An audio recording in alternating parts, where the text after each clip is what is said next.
everybody.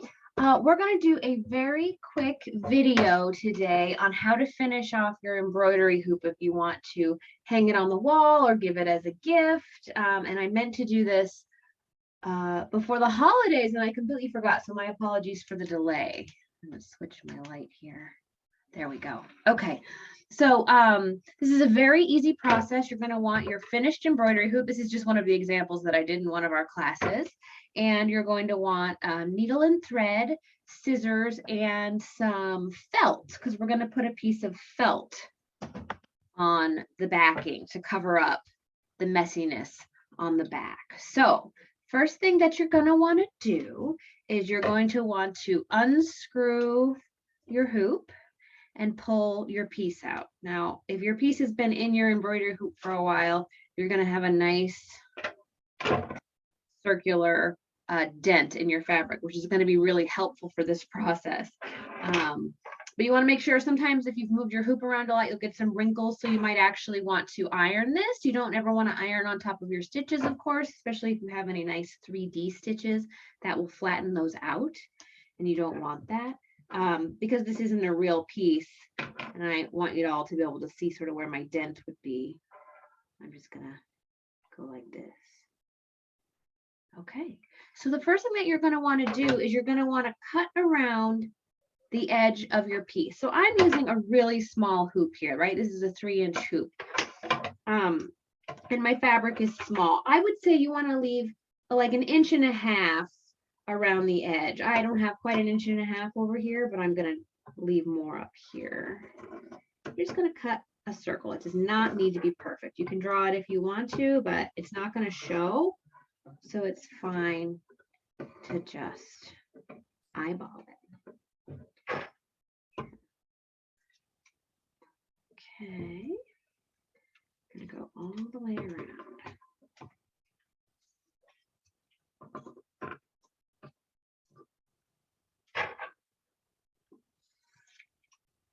Okay, so that's the first thing you're going to do.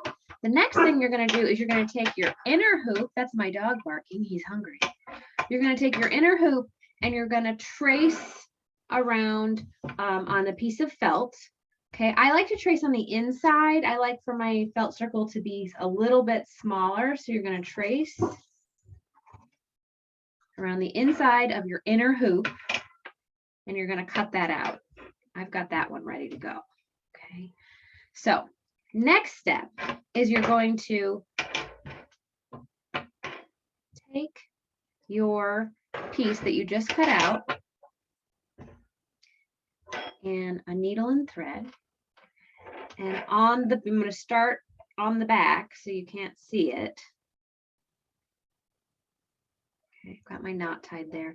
I'm going to do a running stitch all the way around the border of my circle. And a running stitch, as you recall from our first one, is just sewing up and down, up and down, up and down. And with the running stitch for this, you can just gather up your fabric here and pull your needle through.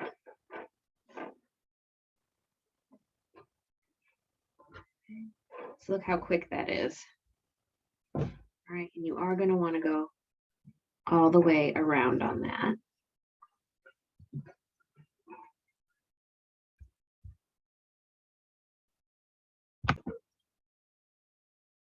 Okay, I skipped ahead there. So once you've done your running stitch all the way around your piece of fabric, I ended on the back side and I've still got my needle in there. I haven't knotted it off or anything.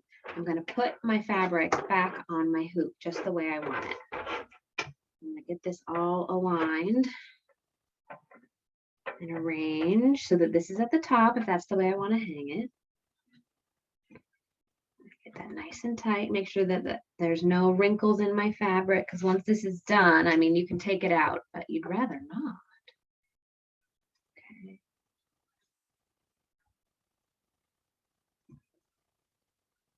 All right, get your screw nice and tight there. Now I'm going to turn it over. Now I'm going to take the thread that still has the needle in it and I'm going to pull on it. You can see that this gathers up there. just like an elastic band on your sweatpants. I've pulled that tight. Okay, you can turn it over and make sure that still looks nice and tight over there. It shouldn't have affected that at all, but just in case, it's never a bad idea. Okay, and then you can knot this off just the way you normally would. You can go around the edge. It's not going to show. But you want to tie this off and have that be nice and tight. Okay, so that is the first step.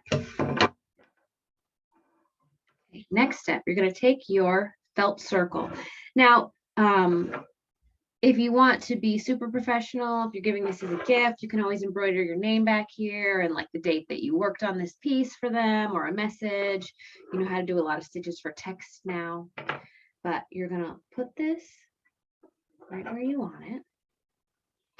You're going to take your needle and thread. Now you can do this in a thread that's the same color as your felt, so it won't show, or you can do it in a contrasting thread if you want to do a decorative stitch. You can use any stitch you want to throw this, to sew this on here. So I'm going to use a contrasting thread, mostly just so you can see it on video. But you can do, again, you can just do a running stitch. I would always start on the back so that you can hide your knot back there. I'm using a double thread, but it doesn't matter. The only thing is that you want to think about is that your felt, sometimes you'll need to tie a big knot, otherwise your thread will go through it. But you can do a running stitch, like I said, or you can do a whip stitch. So if you remember from our first class, when we whip a stitch, we're going underneath the stitch over and over and over again, always from the same side, right to left, right to left, right to left. This is the same idea, a whip stitch, except we're going to penetrate the fabric rather than just looping through an existing stitch. So I'm going to go in and I'm going to sort of hook my embroidery fabric that I sewed on from underneath where my felt circle is so that you can't see that. It'll be hidden underneath.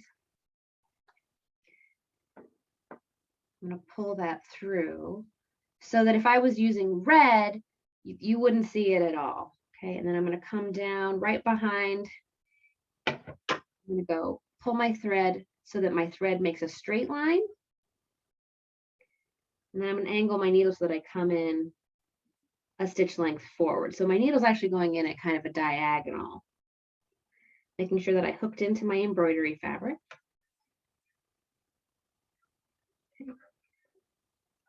And it makes a straight line.